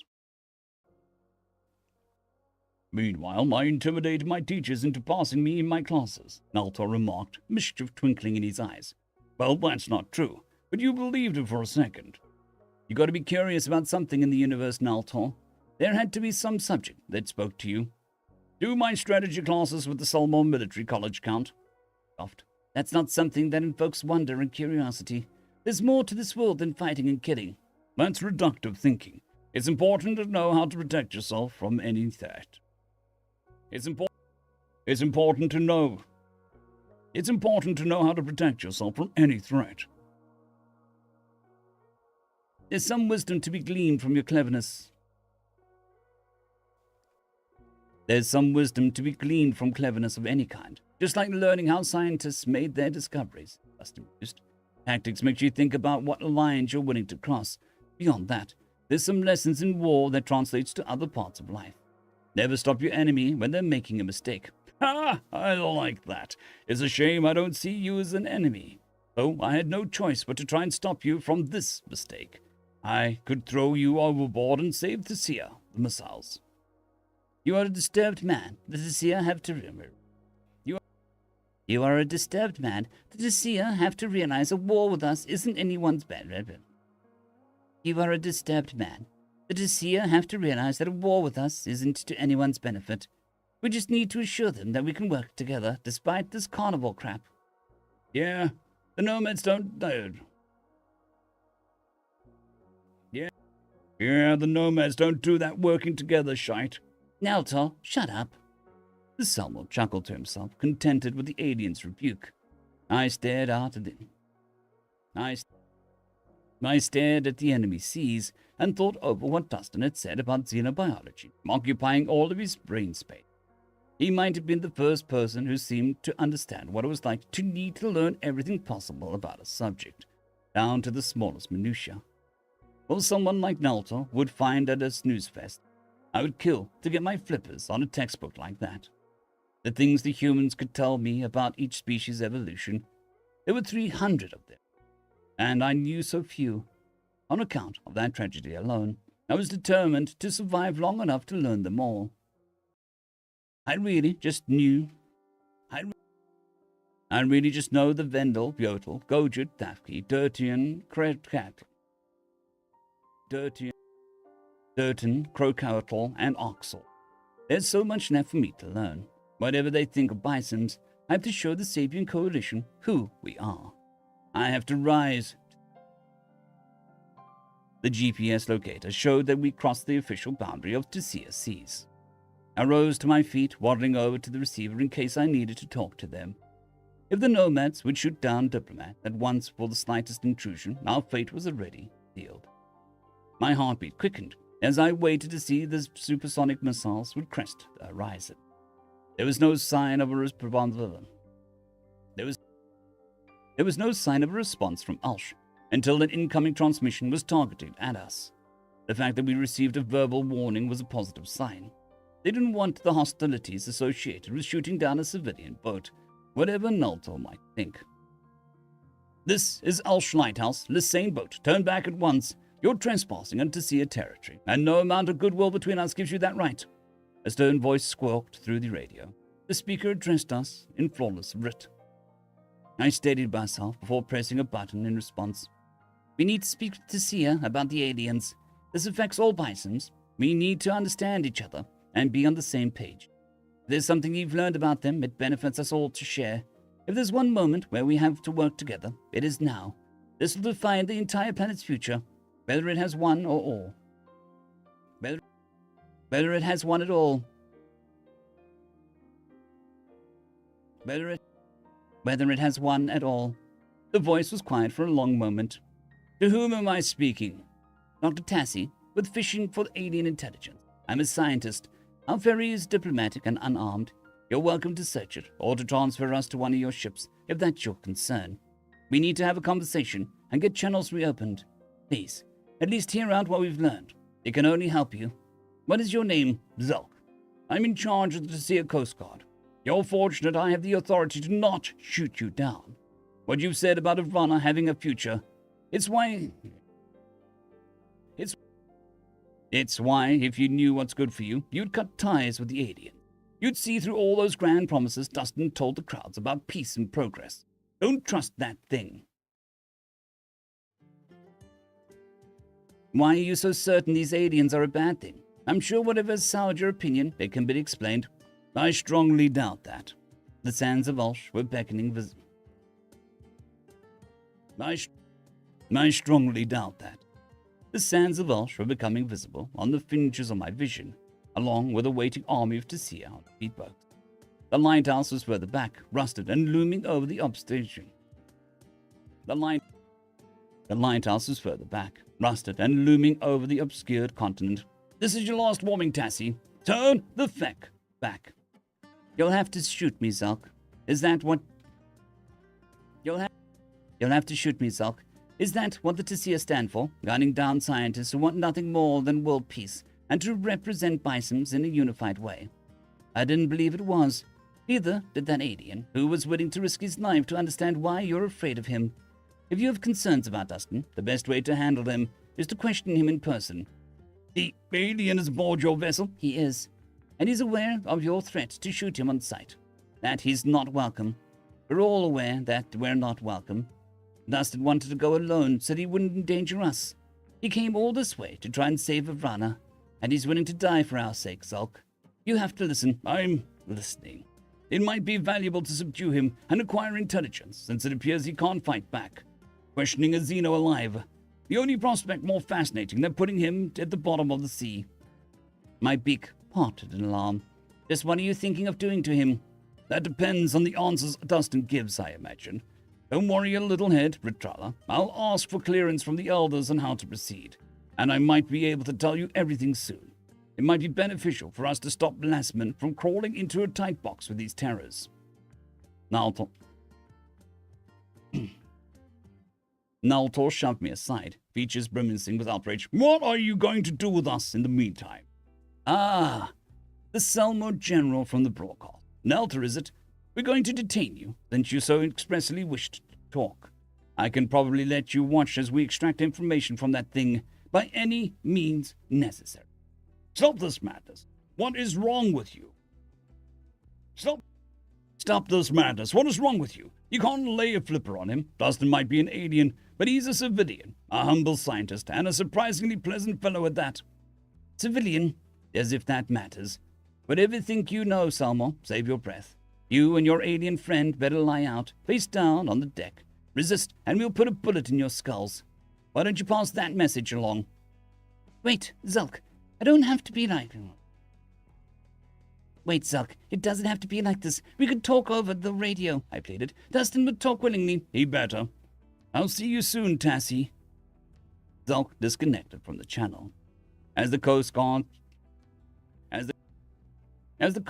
boats closed in on us, Dustin's complexion had lightened, though he stretched out on the ground, grumbling something about being the new Marcel. Wasn't that the name of the human who took Nulia in? What did that mean? I didn't feel right about letting the Tacia capture him, when all they said they were questioning would be less than civilized. The thought of them using advanced interrogation tactics on my fellow nerd made me shudder. After having already washed up on Ulster shores, there wasn't much that we could do. I suppose I should have been relieved that they didn't just sink us. Sharing a glance with the irate Naltor, I laid out alongside Dustin and nudged him to offer some comfort. I swear Zulk decided to spare us once he heard that he could get his flippers on an alien. Like Dustin would be some live test subject to them. I've got to try and talk them out of this, to figure out why Tacia are doing this, and what it'll take to stop them. I won't let my friend from the stars suffer in bison custody. If Aliska was afraid of our friendly welcome feast, what would she think of this reception? Naltor grumbled. I bet she'd make us swim for it. It's not too late for you to do the same, Dustin. The human chuckled half-heartedly. Hallie wouldn't be alone in having that desire right about now, though I imagine it's an exercise in futility at this point. I'm glad that I didn't let her and Nudia come along. Hopefully they're having a better time meeting the other nation. Meeting the other nation. Well, that's about guaranteed. It's tough to be worse off. You really inspire optimism, Naltor. Remind me to never follow you into battle. Optimism gets you captured by crazy nomads. Realism is a better philosophy to aspire to. Maybe you're right. I should have listened, not to talk to them. I mean, I knew the risks, but I shouldn't have agreed for you and Tacia to come along. I drew a shaky breath. We're in this together, like Naltor said. I'll do everything I can. I'll make sure someone knows about how they welcomed you. I hope you do, but I don't want to start a war. Just save Avrana. That's what matters to me. Goodbye, Tacia. The Seer soldiers stormed onto the vessel, with every one of them surrounding Dustin. The mid-sized bisons had yellow crests protruding from the sides of their heads, beneath their helmets. Several bodies restrained him, ensuring that he was tightly bound. They bagged his head before hauling him to his feet with a rough grasp. I couldn't help but notice the strange expression on their faces, though that might have been because it was their first time seeing an alien. I squeezed my eyes shut as they cuffed me, with only a touch more delicacy. Naltor's outraged barks echoed beside me. The nomad's greeting party placed a bag atop my head, blocking out any vision I might have at Ulsh. Blocking out any vision I might have had of Ulsh. Powerless to stop whatever their intentions were for Dustin and for us, I allowed myself to be herded to a different boat and ferried to the shore. Horror flooded my chest. once I overheard the chatter between Tacia's soldiers. It wasn't the standard question of It wasn't the standard questions or apprehensions that I floated through the Lasman military when the aliens landed.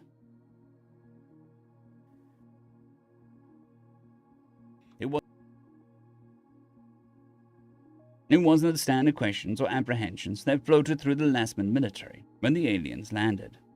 The sick bastards were laughing, practically rubbing their flippers together in glee at the prospective remarks about ripping the human open. How could any bison respond to our first visitor from another sapient species by relishing in the idea of his suffering?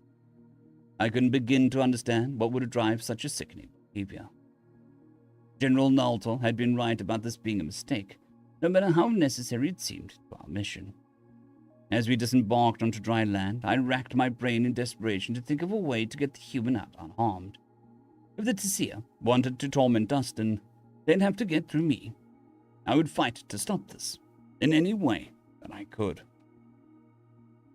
End of story. End of chapter.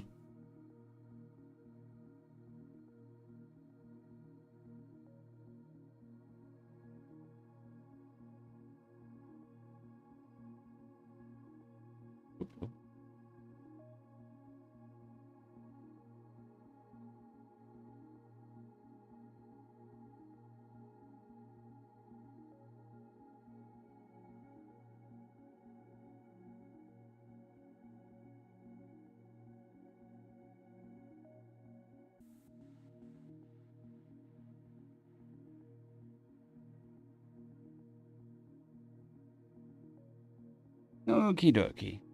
Voice is not doing too good, which is understandable with the headache medication. So I think I'm going to call it there for the day. I do appreciate you all spending your time with me. It's very much appreciated.